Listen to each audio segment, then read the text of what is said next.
This video is brought to you by Aptoid. As you may have noticed, many Evony content creators are promoting Aptoid, and that is because Aptoid can save you 15 to 35% on your in-game purchases. It's like pink gems, but you get to keep your items. The savings helped me upgrade my mic, so you no longer have to use subtitles when I speak. Use the promo code REDWIFI, and follow the instructions in the description below. So welcome to the Ultimate Evony Defense Guide, where I'm going to teach you the mechanics and formulas you need to use in order to make the best defense possible. Any parent with an unplanned child can tell you the importance of proper protection, and it's no different in Evony. With a proper defense, you can port next to a player 5 times your size and dare them to attack you. You can passively win SVS without ever sending a single attack, and you can dominate players that have spent thousands in this game with a free-to-play keep. This guide will be a culmination of all the previous mechanics videos, and I will cover different types of defenses, what troops' roles are in defense, and what buffs matter. I will teach you how to calculate how many troops you need in each layer, and I will break one of the most popular myths in Evony and explain why you should build wall traps, and cover the formula and mechanics of traps. So let's begin. We're going to start this off talking about traps, and I don't mean tier 1 mounted traps or the traps that you find on Tinder in Thailand. I'm specifically talking about the wall traps. And I know, some of you are going to smash that dislike button, unsubscribe, and leave a comment on how traps are a waste of resources. But what if I told you a single tier 1 trap can kill a 2000 plus buffed tier 15 troop? Well, it's half true, and I'll explain it later. So the formula I'm going to use this for traps is the number of traps that will activate per turn equals the number of traps that you have of that type in that tier times 1% plus whatever your triggering buff is divided by 100. So for instance, let's say you have your research fully completed and the defense research has a plus 100% triggering buff. And let's say Leo 3 is your wall general and he is fully specialed out and he's going to add another additional 20%. So that's going to give you 2.2% activation on all of your wall traps. The next thing to know about traps is that they will not activate when the number of traps is less than 1000 divided by 1 plus the triggering buff divided by 100. So let's say we take away the wall general, no wall general, and we're just using 2%. That's your original 1% plus the defense research that goes into it. So that means that your traps will not activate if you have less than 500. So if you had 500, okay, 2% of them will activate, which means 2% of 500, which is 10. Okay, so 10 traps will activate, and that will bring you down to 490, and you'll be stuck at 490. So that's why you'll notice that a lot of your traps don't go below that, is because they won't activate anymore. So this means that if you have less than 500 traps left, they're not going to do anything for you. They're not going to trigger because of this rule. And the last thing that you need about traps is that the number of traps that die cannot be more than the number of troops that they kill. And I know that's a bit confusing, so let me give you an example. So this is my kill per troop graph, and it is attached to my battle simulator. You might be wondering why it looks so clean, and that is because it's a modified version of a Excel spreadsheet that Bad Story Dan, he is the owner of the Evony Mechanic Discord group. And what this is telling us is, whatever troop is on the left side, let's say this tier 15 ground, if it attacks this tier 1 ground, it's going to kill 3 of them in one attack. And this is without buffs, but it's basically telling you how many kills per tier 15 and ground troop you will have in one attack. And it'll help you decide how many troops you want in your layers. And it'll go all the way through here, and you can go out here to the different troops or whatever. But we're going to go all the way down to traps, and we're going to go to this little box down here. And this is something that just finds everything automatically for us. And what we're going to do is we're going to say, okay, tier 1 rocks, 500,000 of these rocks versus tier 15 ranged. And we're going to say 2% of these traps activate. So 2% of 500,000 is 10,000. So I want you to think that it's only 10,000 traps that are going to attack. The other 490,000 are doing nothing. So only 10,000 of them are going to attack. And whatever the power, let's see, the tier 1 rock, 10,000 of them, they're going to end up killing 107 tier 15 range in one attack. However, even though 10,000 of them activated, and they're going to attack like 10,000 traps attacked, only 107 of those traps are going to die because you only killed 107 ranged troops. Now, if we were to take this to the other way, tier 8 rocks versus tier 1 ranged, and the same thing, 10,000 traps will activate, but it kills way more. This is like 450,000 troops that they're killing. You're going to lose all 10,000 of those traps that activated. So that's how it's going to work, and that's why you'll lose a lot of traps one time and a lot, not so many the next. It depends on what tier those traps are attacking.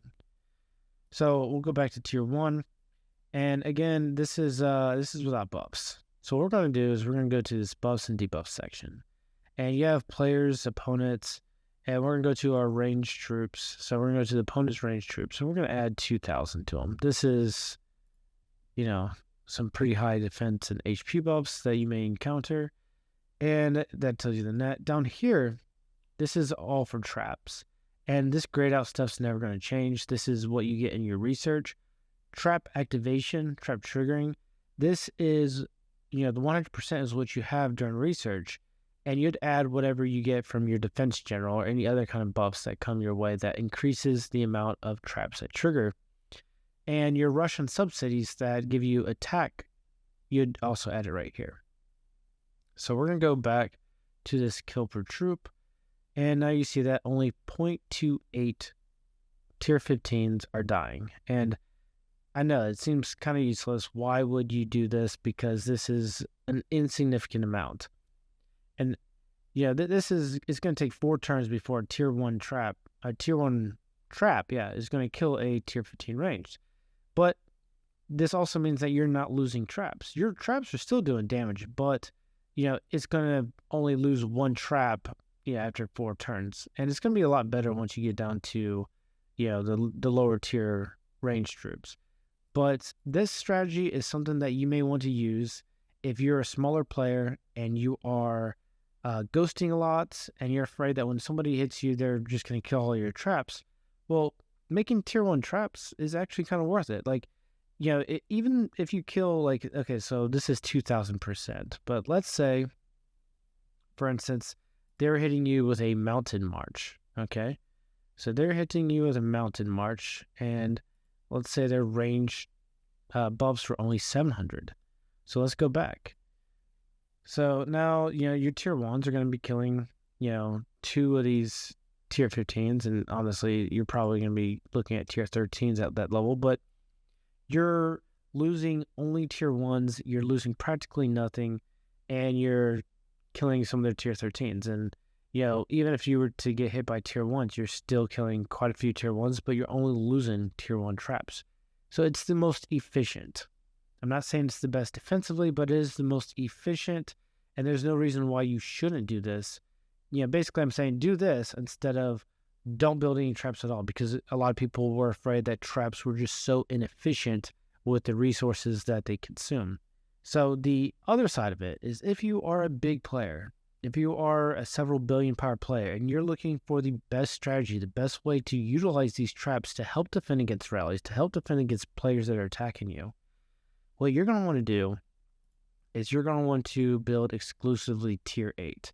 And when I say this, I mean just one type. Don't build, trap, arrow, rock, abitus. Okay, abitus. Abattis or abatis, also abati or abatis. What the? However you say that. Build only one of these. Don't build all 4 of them. And try to build the one that you're probably not going to be attacked by, because as we showed right here, what you want, what the whole purpose of these traps are going to do is they're going to take out layers, protective layers. You don't want them to be attacking the main forces. You want them to, act like an additional, perhaps reinforcement that is killing these protective layers. So let's say, for instance, they're going to hit you with range. We're going to say it's, I don't know, 2,000, because this is the strongest you're probably going to face, with buffs and stuff like that. But their mounted are going to be about 800 buffs. Because you're going to debuff it a little bit, and they're probably not going to have buffs on the mounted units. So let's go and take a look at that.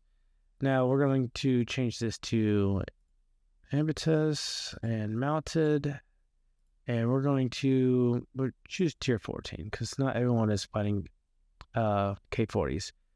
And as you see, like right now, it's killing about 857 troops. And most of the time, people have layers of 1,000. So if you actually made all of your troops, all your traps this, you'll kill the 1,000 tier 14, and then that'll go down to tier 13. You'll take out those, and so on. So you'll be able to take out a layer of their mounted troops at a time. And sure, let's say it is tier 15, right? Well, remember, there is a structure that we haven't talked about yet, and that is the Archer Tower. And the Archer Tower will target mounted units first. And when it's targeting the mounted units, it's going to hit them, and then your traps are going to hit them. And you're going to be able to wipe out those layers very quickly. Your archers are not going to attack until the second or third turn of the battle.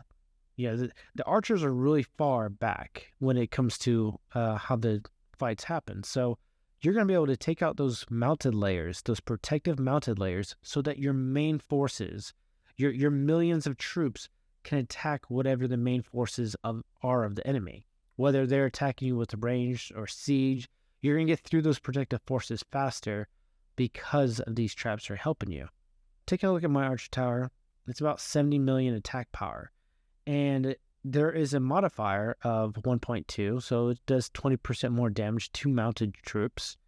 And if we take a look at the actual stats, so with the buffs, and we're looking at mounted troops, we have these stats right here. So if we do the math of these tier 15s, it's going to come out to kill about 600 troops per turn.